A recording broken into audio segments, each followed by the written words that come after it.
Hey guys, so in this video I'm going to be talking about peeking and pretty much everything that you need to understand fundamentally relating to peeking in Valorant. So peeking is something that a lot of low rank players, pretty much like plat and below, have a really hard time doing. Even in Diamond and Immortal I see people kind of peeking improperly.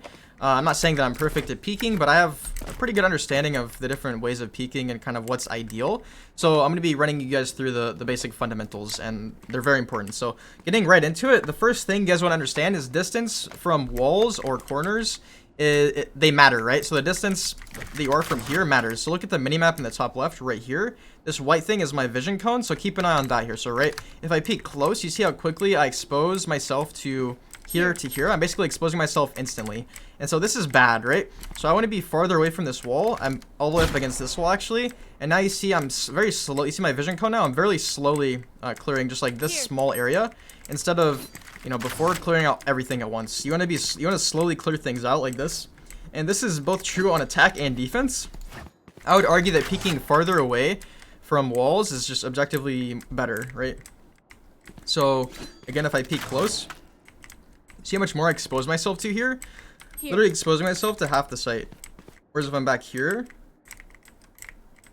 I can expose myself to each individual spot separately, and that's very useful.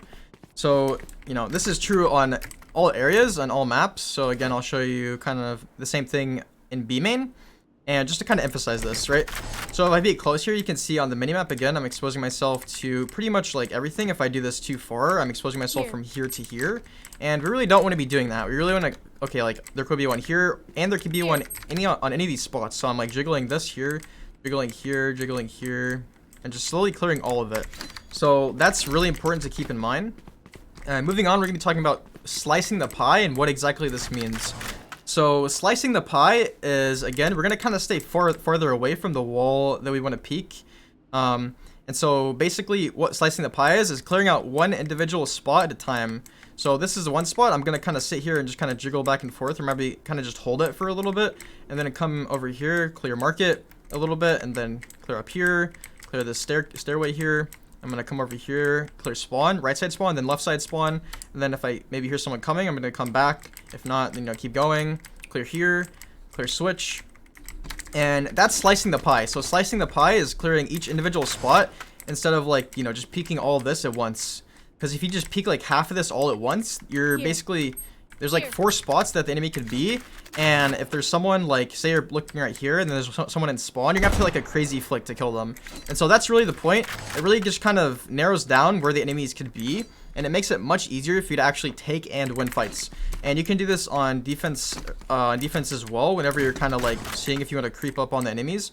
So again, instead of like wide swinging like this, you're going to want to come a little bit farther back, kind of just jiggle this, see if there's anyone there, slowly clear out all the spots they can be. So remember, there's like this corner here, there's these spots, and yeah, so moving on. Anyway, that's a really important thing.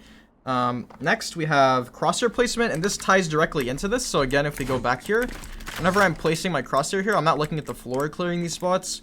I'm not like just doing it without actually thinking like, oh, I'm going to shoot the enemy. I'm trying to think, where's the enemy's head going to be? And that kind of ties into the video that I posted yesterday. So if you want to learn more about that, you can see that in the video.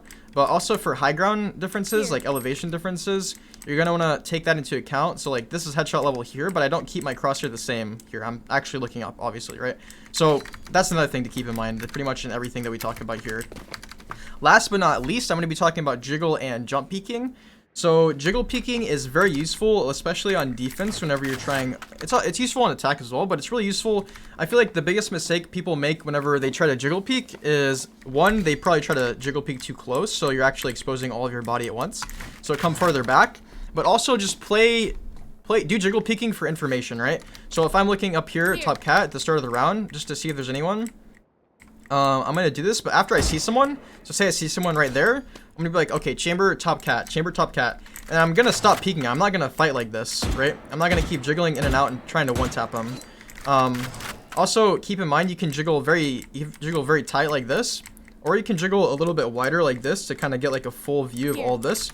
This kind of depends on if you want to be cautious of like an op. So if you're going to be cautious of an op, you might jiggle very tight like this just to make sure that, you know, you're not going to get opped as easily. You can also do this here. So again, you kind of jiggle like this, and I'm not going to try to like one tap like this.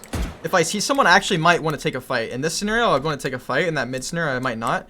But here, I'm jiggling. So say I see someone right now, then I'm going to be like, okay, I'm going to take a fight. So again, if I see someone cross, so like here, I'm going to be like, okay. And then, you know, take the fight and get out. But basically the point of doing this is to not overexpose yourself until you really need to. And you're also just really getting nice information. Next, I'm going to go ahead and talk about jump peeking. And jump peeking is, it's really good whenever you're attacking. Again, it can be good on defense as well, but I think it's really good on attack whenever you want to bait out an op shot. You can also use it the same way on defense or just for information on defense. But you notice I keep saying for information. Basically what that means is I'm kind of telling you guys to use jiggle peeking and jump peeking for just figuring out what's like where the enemy's position, like who's positioned where. If you know that the chamber's opping, like, okay, try to use this for information, try to figure out where the chamber's opping. And the reason jump peeking is good when you're trying to bait an op shot is because whenever you try to jiggle peek like this, you expose more of your body, and this makes it more likely for you to get shot. Whenever you jump peek, it's much harder for you to get shot. Just because you're jumping, and it's also more believable because you're moving a little quicker whenever you're jumping naturally. So again, jump peeking, it might be a little hard for you at first because I haven't even fully mastered it myself. I just don't use it too much. But again, this is nice because it baits the op shot, and it just tells you where the opper is. So again, you could do the same thing over here in B main and kind of like jump peek this. You know, sometimes I don't see this spot here, but you don't need to because you're you know, like half your body is actually sticking out whenever you do this. Like there, that's really good. Some operas might actually hit you, but a lot of the time when you do this, they're going to be missing.